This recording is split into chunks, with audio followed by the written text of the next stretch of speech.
দেশের ৩০০ সংসদীয় আসনে বিএনপি দলীয় প্রার্থী কিংবা বিএনপি সমর্থিত প্রার্থীরা মনোনয়ন চূড়ান্ত করার প্রক্রিয়া প্রায় চূড়ান্ত ধাপে রয়েছে। জনসমর্থিত এবং জনপ্রিয় দল হওয়ার কারণে প্রতিটি নির্বাচনী আসনে বিএনপির একাধিক যোগ্য প্রার্থী মনোনয়ন প্রত্যাশা করছেন, করাটাই স্বাভাবিক। একটি রাজনৈতিক দলের জন্য এটি অবশ্যই গৌরব এবং সম্মানের। দেশের প্রতিটি সংসদীয় আসনে বিএনপির একাধিক যোগ্য এবং জনপ্রিয় প্রার্থী থাকা সত্ত্বেও প্রতিটি মানুষকে নিশ্চয়ই মনোনয়ন দেওয়া সম্ভব নয়। ভিন্ন রাজনৈতিক দলের যারা ফ্যাসিবাদ বিরোধী আন্দোলনে আমাদের সঙ্গে রাজপথের সঙ্গী ছিলেন, এমন প্রার্থীকেও বিএনপি সমর্থন দেওয়ার সিদ্ধান্ত নিয়েছে।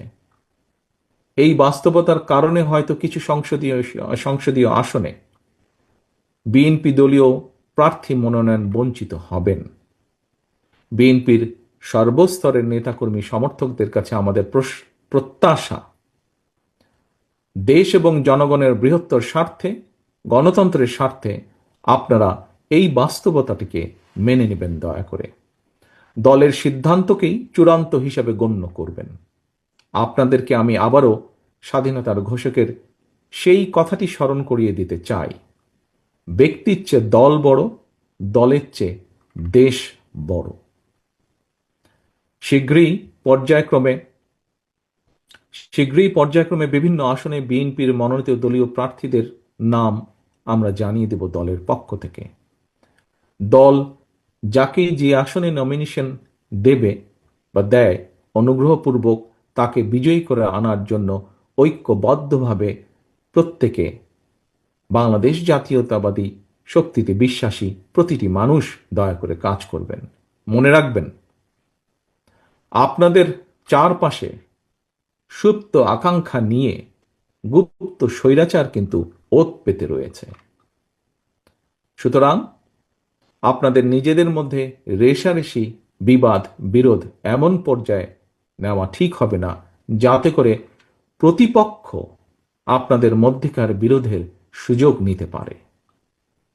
আপনাদেরকে আরেকটি বিষয় আমি স্মরণ করে দিতে চাই।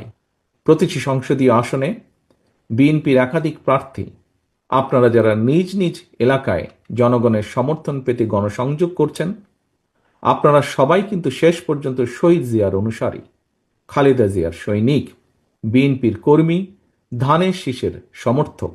মনে রাখবেন, ধানের শীষ জিতলে আপনি জিতেছেন বা জিতছেন বা জিতবেন।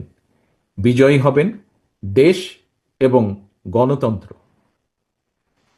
সবশেষে নেতাকর্মীদের প্রতি আমার আহ্বান, স্বাধীনতার ঘোষকের প্রতি অমর্যাদা হয় দেশ এবং জনগণের জন্য মাদার অফ ডেমোক্রেসির অবদান প্রশ্নবিদ্ধ হয়। আপনারা এমন কোনো আচরণ দয়া করে করবেন না।